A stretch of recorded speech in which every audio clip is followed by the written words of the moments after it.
कहते रावनारी जस पावन गावहीं सुनहि जे लोग।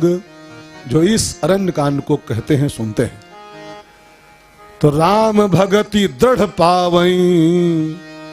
माने इस कांड में मांगा गया है कि हमको इस कांड के बदले भगवान की भक्ति दो, और देव का ही मिलता ही इसका फल लिखा है। राम भगति दृढ़ पावई बिनु विराग जप जोग। दीप शिखा सम युवती तनु मन जनि होसी पतंग। भजसी राम रघुनायक भजसी राम तज काम मद करसी सदा सतसंग। पहले भक्ति मांगी फिर सत्संग मांगा गया। भक्ति और सत्संग संग संग मांगे गए। क्यों? अरण्यकांड में भक्ति भी मिलेगी और सत्संग मिलेगा उसको। भक्ति के साथ सत्संग का होना बहुत आवश्यक है, बहुत आवश्यक। शंकर जी क्या मांगे मालूम? बार बार बर मांगो हर्ष देव श्री रंग। पद सरोज अनपायनी भगति और सत्संग। भक्ति के संग सत्संग की बहुत बड़ी भूमिका है, बहुत बड़ी भूमिका। भक्ति अगर फसल है तो सत्संग उसकी बाढ़ है। बाढ़ बाढ़ समझते हैं? अच्छा, कोई बढ़िया फसल अंगूर अंगूर खेती करो और बाढ़ न घेरो मां आसपास तो का होई, का होई? चल जाई सब। भक्ति फसल है, भक्ति फल है, अंगूर की बेल है, और सत्संग उसका बाढ़ है। जो सत्संग नहीं करता है उसकी भक्ति सब चर जाते हैं, सब चर जाते हैं। भक्ति रूपी बेल की सिक्योरिटी करने के लिए भजसी राम भगत दृढ़ पावे, लेकिन कर सदा सत्संग। भक्ति के बाद सत्संग करना पड़ता है। बहुत बहुत मुलायम चीज नाम भक्ति, बड़ी कोमल चीज का नाम है। जरा चुक जाओगे सूख जाएगी सब। एक लड़के ने अपनी माँ से पूछा कि अम्मा एक बात बताओ। कहा क्या? कि बबूरक बिरवा को न रूधक पर, न सींचक पर, न खाद न पानी, वो ऐसे ऐसे पनपा कर दे। अच्छा बताओ, बबूरम कोई खाद डाल दे? पानी, हजारा, यूरिया, डाई, बबूरा अपने आप हो जाता है। ऐसा है। अंगूर की बेल यक्को दिन चूके हो अंगूर भाई साहब गए यक्को दिन में। क्यों? बबूल की देखभाल नहीं करनी पड़ती है, न खाद न पानी, अपने आप पनपता है। और ये अंगूर यक्को दिन चूको गए भाई साहब, सूखे पड़े। कारण क्या है? उस लड़के ने अपनी मां से पूछा। कहा बेटा दुर्गुण है बबूल के पेड़ और सद्गुण है अंगूर की बेल। दुर्गुणों को आप देखभाल करो न करो, दुर्गुण अपने आप फलते फूलते रहते हैं। लेकिन सद्गुण, भक्ति, सेवा, भजन, ये सब अंगूर की बेल बड़े मुलायम आइटम होते हैं। यक्को दिन चूके बाढ़ बुरूने से, खाद पानी देने से, तो आपकी भक्ति मुरझा जाए, कुमला जाएगी सब। तो भक्ति के बाद जरूरी चीज का नाम क्या है? सत्संग। और बिल्कुल लास्ट दोहा जो इस कांड का है, अरण्य कांड का, बहुत कीमती दोहा है, बढ़िया दोहा है। इसको जरा ध्यान देकर सुनो। दीप शिखा सम युवती तनु मनु जनि होसी पतंग। भजहि राम काम मद करसी सदा सतसंग। करहि सदा सतसंग। दीप शिखा सम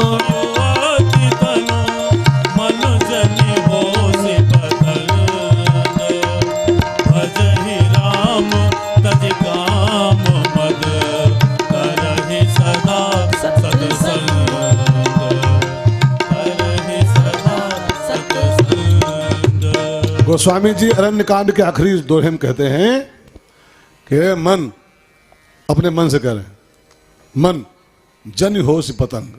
कहाँ पतंग? पतंग माने पतिंगा। पतिंगा वो कीड़ा होता ना, न जाओ वो जो बल्ब पे आता है वो लाइट पर, पतिंगा। तो गोस्वामी जी कहना चाहते हैं दीप शिखा सम युवती तन। नारी की जो देह होती है, नारी माने वही नारी जिसकी बुराई हो चुकी है तक, सब नारी नहीं, माया रूपी नारी। दीप शिखा सम युवती तन।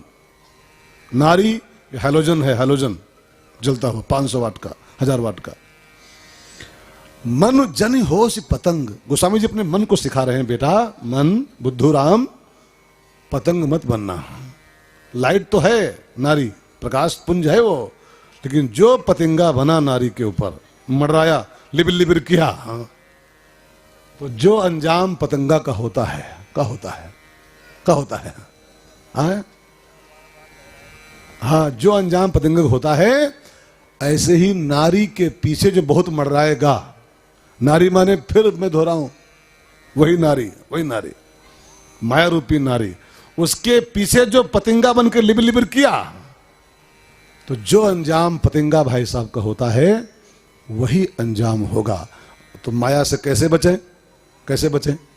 माया रूपी नारी से, वो तो लाइट है, कैसे बचें?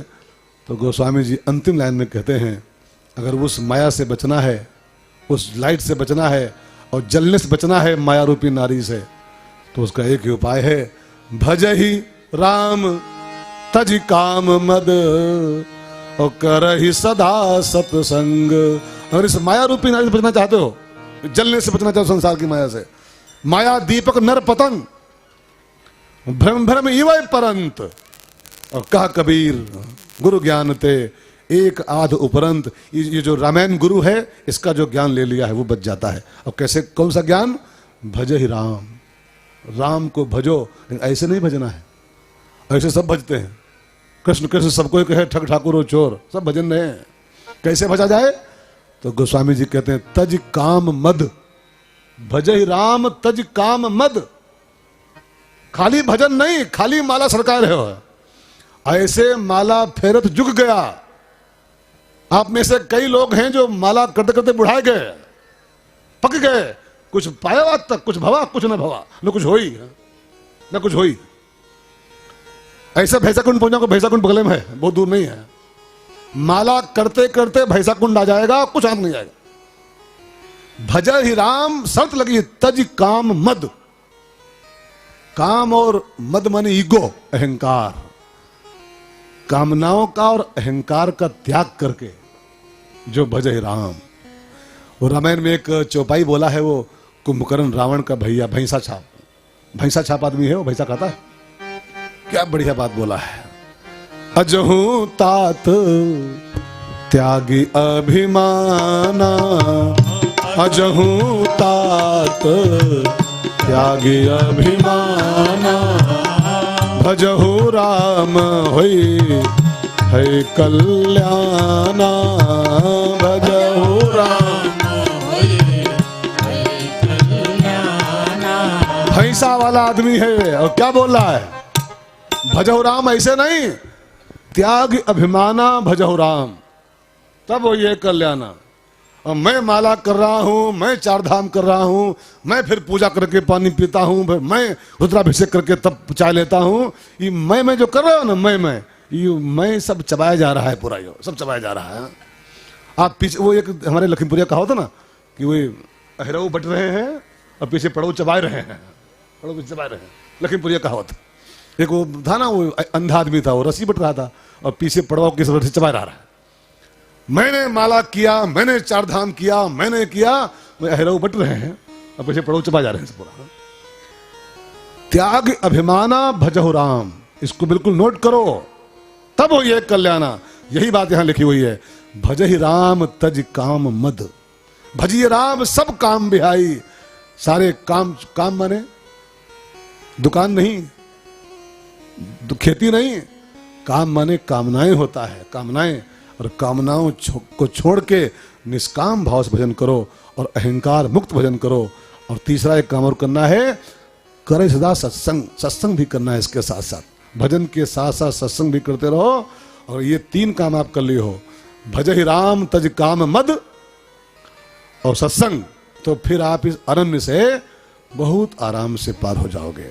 ये आखिरी दुआ ये कहना चाहता, अरण्य कांड से पार होना चाहते हो, अरण्य माने जंगल और जंगल माने संसार, इस संसार के जंगल से इसको पार होना चाह, जिसको इच्छा हो पार होने की, वो नीचे की लाइन पकड़ ले जिंदगी में, और अंतिम लाइन जो पकड़ लिया, अरण्य कांड से पार, किष्किंधा में पहुंच जाएगा सीधे बस, हाँ, राम जी के पास पहुंच जाएगा। तो भजहि राम तज काम मद और करो सदा सत्संग, ये तीन बातें जीवन में आ जाएं, अरण्य कांड का सुनना आपका सफल हो जाएगा, अरण्य कांड आपका धन्य हो जाएगा। आप अरण्य से पार होकर किष्किंधा सुंदर होते हुए और राम राज बैठे त्रिलोक में पहुंच जाओगे। तो आपके सिंहासन पर राम जी बैठ जाएंगे, लेकिन सबसे पहले आपको इस अरण्य से बाहर होना पड़ेगा, ठीक है ना। तो इस दोहे के साथ ही जो कांड हम लोगों ने इस बार लिया था, इस बार के लिए, वो अरण्य कांड पूरा हो रहा है इस दोहे के साथ। आगे किष्किंधा कांड की कथा है, उसमें बहुत अच्छी अच्छी बातें आई हैं। सुग्रीव बाली का जो दुश्मनी था वो कैसे खत्म हुआ, भगवान ने कैसे मारा, और इसके साथ मित्रों के लक्षण क्या क्या होते हैं। किष्किंधा कांड भी अपने में बहुत गूढ़ और बड़ा परिपूर्ण कांड है। अपने बीच में मनीष भी आए हैं चौक से। भक्ति जो है ना, उसकी विशेषता होती है तृप्ति का आभास हो कि वाह मजा आ गया, लेकिन प्यास ज्यों की त्यों बनी रहे, ज्यों की त्यों बनी रहे। 9 दिन हो गए, लग रहा है मजा आ गया, लेकिन अभी भी अंदर अंदर आप चेक करो अपने अंदर कि अभी ये तो कम है, कम है। माने तृप्ति का आभास हो और फिर भी प्यास अंदर बरकरार है, जो कि तो अभी और चाहिए, अभी और चाहिए। इसका नाम भक्ति होता है। तो अगर आपके अंदर यह है कि मजा भी आ गया, वाह अरण्य कांड की पूरी कथा हो गई 9 दिन में, और लगे कि यार कम है भैया, थोड़ा और होना चाहिए था, तो इसका माने आपको फल मिल चुका है, फल मिल चुका है। तृप्ति और प्यास संग संग चले, उसको भक्ति कहते हैं। तो बहुत कुछ कहा गया, थोड़ा कहा बहुत समझना, और लिखता हूं खत खून से स्याही न समझना, और गलतियों को माफ करना, थोड़ा कहा बहुत समझना। और मैं क्या कहूँ रहा, बहुत कुछ कह दिया हूं। एक बार पूरी सनातन धर्म जन जागरण सेवा समिति को इस व्यासपीठ की, इस अनुष्ठान की और इस तपस्या की, जो जिसकी तपस्या की छाया में हजारों लोग धन्य हुए, इस कथा के माध्यम से पूरी समिति को व्यासपीठ का और पूरे पंडाल की ओर से प्यार भरा, शुभकामना भरा आशीर्वाद मिलना चाहिए पूरी कमेटी।